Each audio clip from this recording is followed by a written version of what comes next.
Hi, everyone, and welcome to the Marketing Spotlight, where we share the career journeys of Michigan State University marketing alumni. I'm your host, Katie Sadler, and today with us, we have Lindsey Greve. Lindsey graduated in 2014 with a degree in marketing and a specialization in sales. She's now a CRM manager at Interior Define. Lindsey, thanks for joining us.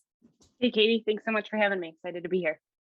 We're excited to have you here. And Lindsey, it's great to talk with you. I'm personally very excited to catch up a little bit today. Just for context, Lindsey was actually one of my TAs on Study Abroad. So it's kind of full circle that I get to continue to learn from her in a format like this. So I love that. Yes, shout out to Gil Harrell, best Study Abroad ever. He must have just the largest alumni of Study Abroad participants of all of Michigan State at this point.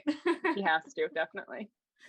So Lindsey, we're going to jump in today just with some rapid fire questions to get to know you on a personal level, and then we'll go into more questions about your career. Cool. So are you ready? I'm ready. All right. Lindsey, describe yourself in 3 words. I'd have to say that I am honest, first and foremost. I'm loyal and I'm fun and enthusiastic. I'm very passionate about anything that I choose to dive into. Lindsey, what city are you in right now? I'm in Detroit, Michigan. But if those who are familiar with the Metro Detroit area, I'm in Beverly Hills. We just bought our first house. So exciting. Yes. Lindsey, what's one place that you believe everyone should travel to? I used to say Europe, just because it's so magical and there's so much to learn and see there. But after just having come back from Hawaii, I think that might be my new spot. It's amazing that it's in the United States and there is so much to do and learn, and the history of the islands it's amazing. Put it on your travel list. Lindsey, as a marketer, what is your favorite brand to follow? Oh, this is a tough one. I have a few, and I think it depends on the category. Obviously, I have to say my own brand of Interior Define, who I work for. I think that they're a blast and their products are really unique. So it's ever evolving and there's so many different configurations that you can see in their furniture. But as a clothing brand, I always go back to Lululemon just because they keep it fun and light and motivational. I love that. Lindsey, what's your favorite book? Okay, Verity by Colleen Hoover. This book was a page turner and I could not put it down. I seriously think I finished it in a day. I was addicted. Give us a 1-sentence summary. It's just like Gone Girl. So it's a thriller and it always keeps you on your toes guessing what's going to happen next. I'm definitely going to write that one down. Yes. Lindsey, what is the best piece of advice you've ever received? Definitely to be myself, no matter the situation or location. I think it's so often that people will have a different personality at work than they do at home. And I think it's so important to just be your authentic self, no matter where you are or what situation you're in. Lindsey, what's one thing that you wish you had done when you were a student? I wish I would have gotten more involved in clubs. That's one of my biggest regrets now that I'm a working professional. And every time I interview someone, I am so impressed with how involved students are on campus these days. I mean, there is so much to offer that the university has that I wish I would have tapped into a little bit more. I definitely think resumes have only gotten more impressive since we left Michigan State. Yes, I have read a few that I'm like, you're qualified to do my job. That's for sure.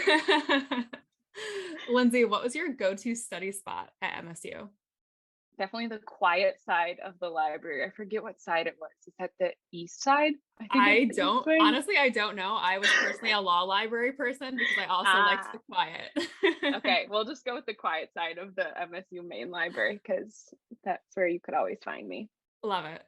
And then if you had to choose, would you choose MSU Dairy Store ice cream or grilled cheese? Oh, definitely their ice cream. I was addicted and used to go get a scoop like in the middle of winter. I was crazy. So definitely an ice cream gal. That was very definitive. I always have a hard time deciding. I mean, you can't go wrong with either, but definitely ice cream always. Very true. Okay, that was wonderful. Lindsey, thanks for doing all of our fun rapid fire questions. From here, we really just want to learn a little bit more about your career. So can you start by telling us about your career since you've left MSU and really just what that path has looked like for you?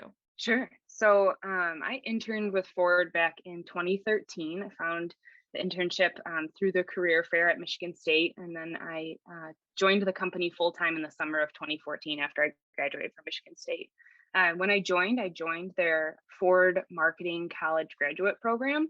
which was a rotational program put in place to expose you to the three main areas of marketing within the company. I cannot recommend that enough to any students looking for a job out of college. If you can ask the company or find a company that offers a rotational program, I think that that does a wonderful job of setting you up for success, not only beginning in your career, but just further down in your career as well, because it gives you so many cross-functional opportunities and allows you to really understand the fundamentals of marketing at a given company. But in my 7 years at Ford, I had 5 different roles, each of them different from the last. I went all the way from advanced product marketing, working on a product that was coming to the marketplace 5+ years out, to helping launch the latest and greatest Bronco and Bronco Sport, all of which were amazing. And then after 7 years, I decided that my true passion is, in fact, not with cars, although I loved my time at Ford. I personally love interior design and wanted to do something in that space. So I stumbled upon Interior Define, and that is where I landed as the retention manager, and now transitioning to cover all of their CRM. Lindsay, there's a lot for us to unpack. So let's start maybe with what was the most challenging role that you held? It sounds like you've had 6 or 7 roles in your career so far. Yes, pretty wild to think about, but I'd say that the most challenging is actually the one I'm in right now. Challenging in the best way possible because it's something I've never done before. And it's at a company that is on a smaller scale. I'd say that we're a little bit more advanced than a startup, but obviously not quite to scale as Ford Motor Company. So it's that beautiful in between. And you really are responsible for everything in-house instead of having an agency like I had at Ford who executed a lot of my initiatives. I am actually the one that is brainstorming the initiatives with the team and executing. So it is challenging in ways that A, I've never done before, but B, it's a beautiful thing that it's challenging because I think it's going to set me up for a very successful career. So, Lindsay, let's talk a little bit about that current role. So, you're currently a CRM manager, and growth marketing, retention, CRM, these are all buzzwords in marketing today. So, can you give us an overview of like what the CRM space is? Yes. So just to give you a high level overview of everything that I touch and work on at Interior Define as the CRM manager, I oversee all of our email marketing, all of our SMS marketing. So anytime you get a text message from a company, that is a major new initiative that I'm working on for Interior Define. And then also all of our retention initiatives as well. So if you are a customer who has purchased from a company before, it is really important for that company to retain you and figure out how they can retain you and keep you coming back to their brand. Furniture, much like the auto industry, is a large ticket item purchase, big ticket item.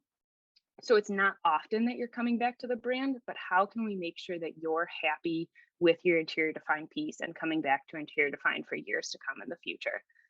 So I'd say those are my three biggest priorities, but really CRM is customer relationship management. So the focus of everything that we do as a CRM manager is putting the customer at the center and making sure that we're putting them first in everything that we do. So this takes me back to, I think, Marketing 300. And I remember in one of the textbooks, there's a statistic about how much more expensive it is to acquire a new customer than it is to retain a customer. So it sounds like that, like that's the entire focus of the role that you're in right now, is how do you maintain a more loyal customer base so you don't have to go out and constantly acquire new customers. Of course, you're always trying to do that, but you want to make sure that you can keep the ones that you already have.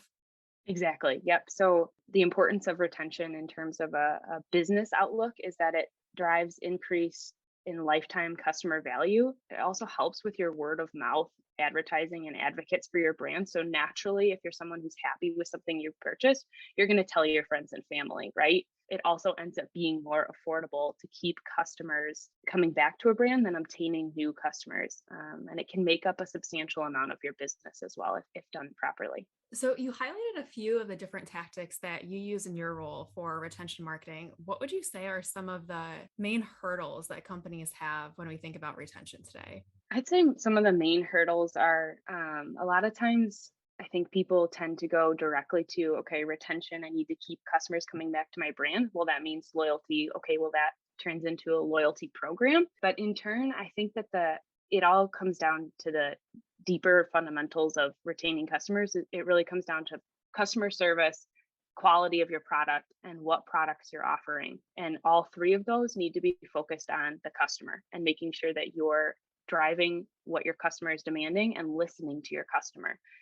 So customer service is a key crucial initiative in terms of retaining customers to your business. Product quality, like I said, is huge, making sure that you're keeping in touch with the merchandise team and making sure that the reviews of the products are getting back to the merchandise team and information that they need is there to help them iterate and continuously evolve the products, especially when you're a young company. So, Lindsay, as we think about the world that we're in today, with social media being such a huge avenue for companies to reach out to customers and to build customer loyalty bases, do you feel like customers are becoming more loyal to companies or less loyal to companies? That's interesting, Katie. I've actually been doing some research on this myself in terms of customer loyalty programs and how do customers feel about them and how involved in them are they. And I read a stat somewhere that indicated that customers on average are part of 16 different loyalty programs. Wow. Um, yes, that doesn't mean that they're necessarily active in those loyalty programs, but I think it's a huge initiative not only to keep customers coming back to a brand, but also attracting customers for the first time. I don't know about you, when I go to purchase, especially a big ticket item like furniture, I always look for what kind of incentives are out there for me to purchase from this brand first. Are there sales? Are there discounts in place if I refer someone? Are there discounts in place if I sign up for email? Are there some sort of loyalty program? So I think a loyalty program not only retains your customers and keeps them focused on how they can build their credibility with that brand and build their points if that's what the loyalty program is based on, but I think it can also attract new customers to the brand because it's an incentive for them to sign up and then purchase from you immediately Mhm. after. So I think in turn, it's hard to say whether loyalty is increasing or decreasing, but I think it's ever evolving. I think it's constantly changing, and you need to make sure that you are on top of the trends and competitive in the space that you're in. What I think is so exciting about this space from a marketing perspective is every single touch point a consumer has with your brand, whether that be at delivery, at the point of purchase, when they call the call center, those are all opportunities to build loyalty, but they're also opportunities that can break loyalty. So, like, we as marketers need to have a really good understanding of every single touch point that our consumers may have with our brands, not just the brand initiatives necessarily. Yes, and that's a huge part of growth marketing, Katie. I think that's the perfect segue into kind of elaborating a little bit more on that. Sometimes we think of brand marketing as like the end all be all of marketing, right? But I think brand marketing is focused more on developing messaging and the voice slash image of a brand, whereas growth is focused on driving volume and purchases or whatever interaction you're trying to get from your customers at that point in time, but it's focused on the whole life cycle of a customer. So from attracting customers to your brand to retaining them and keeping them loyal to your brand, like you said, you are focused on every element of the customer journey and every point in time that the customer is part of that journey. It also leads to be more of a cross-functional role as well, because you're working with CX, you're working with merchandise, you're working with product development, you're working with your research teams, R&D. You're working with your brand marketing teams to stay on top of understanding, the marketplace, but you need to understand everything about the customer and the different points that you're interacting with the customer as well. I love this area of marketing. I think that it's so interesting just to see how marketing is changing and evolving. And I think growth marketing is like really one of the buzzwords that we're hearing a lot about today, knowing that every experience can impact how we are growing our companies. Yes. So, Lindsay, tell me, in this new role, what is one of the most exciting projects that you get to work on? I think the biggest opportunity and exciting at the same time, but major opportunity is our email marketing. Right now, for those who are unfamiliar with Interior Define, we send emails almost daily to our customers. Whether that's a good thing or a bad thing, we're still learning, but it can be overwhelming when you hear that, right? Like, wow, I get an email daily from this brand. How many other brands am I getting daily emails from? and how clogged up is my inbox from brands that I'm subscribed to. So the biggest opportunity that I'm working on right now, and most exciting because it's such a big opportunity, is really digging into that and fully optimizing our email marketing and figuring out what is our best route forward in communicating with customers. What's the messaging? What does our tone of voice need to be? How do we come off as authentic and caring about the customer while also getting our point across and driving sales, and in turn driving that repeat loyalty customer base? Very cool. So, Lindsey, pivoting just a little bit here, I alluded to it at the beginning of the podcast, but you were one of my TAs on study abroad. So you studied abroad, you TA'd on study abroad. How did that experience impact your career so far? Or how has it impacted your career? Yeah, I think that's a really good, challenging question. And I think that studying abroad has impacted my career in one way in particular, and that's by, when you're on study abroad, you're fully immersed in another culture and interacting with people from so many different places and different languages, and there's language barriers, there's communication barriers, there's all sorts of challenges that you encounter while studying abroad in a place that's a foreign language or a foreign country in general, because you've never been there, and you really need to adapt. And I think this ties directly to marketing in general, because you have to work cross-functionally. Almost every role I've had to work cross-functionally, and there are all different types of people and opinions, and even languages, working at an international company such as Ford, that you have to overcome and be patient with and understand. So you really need to be able to collaborate and communicate clearly in order to work cross-functionally. And I think study abroad really helped me with that in terms of how to navigate an unfamiliar space or place strategically and mindfully. It sounds like a lesson that frankly could be applied almost in any aspect of a career or a life. So Yes. I think that's a great takeaway. Lindsey, one last question for you today. Is there any advice you wish you had had when you were a student? I think I have two pieces of advice. For those who are looking for experience, no experience is bad experience. Don't box yourself into needing to be at a big company or needing to be at a major brand, because although that's a great place to start if you're fortunate enough to get that role, I'm being so honest when I say that any experience is great experience, no matter what company you end up at with. Just take the role, take the internship, get the experience under your belt, because you are going to learn something. It's going to lead you to new connections, whether that be at the company or at another company.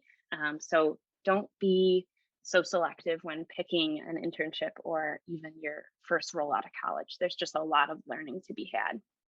And then my second piece of advice is more once you join a company full time.